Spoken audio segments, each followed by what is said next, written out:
I said earlier about Abgowitz and buildings and the design flaw. So when the news, and we all know the story now of what happened with Penn State for the free report, is that when this news was developing, I was saying to myself, what's the design flaw? It was Paterno, to a degree, and probably Graham Spanier. It was the leadership. But certainly, I went to Paterno's 400th victory. I went with my son, Jack. He was like 8 years old at the time. The experience was lost on him. We were sitting right across the field from Paterno on like the 35-yard line. And there was no one standing near him the entire game. 3 yards in any direction. No one's conferring with him on the plays. I think he may have been 81 or 83 years old at the time. He was a figurehead. He wasn't a coach. I'm not saying you lose your mental faculties at 80, but certainly there's something different about being 80 versus being 20 or 30. And so I believe the design flaw was that he was too old to lead this economic engine. But it was the economic pressure. The pressure was that football's everything to Penn State.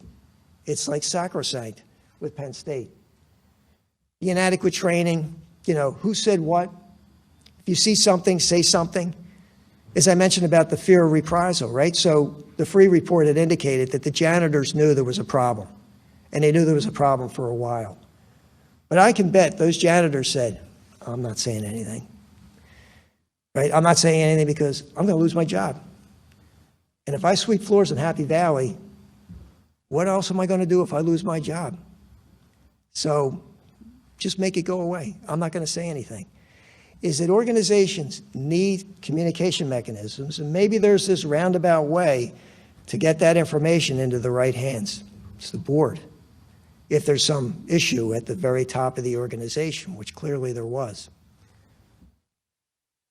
So this fear of reprisal was great, by the way.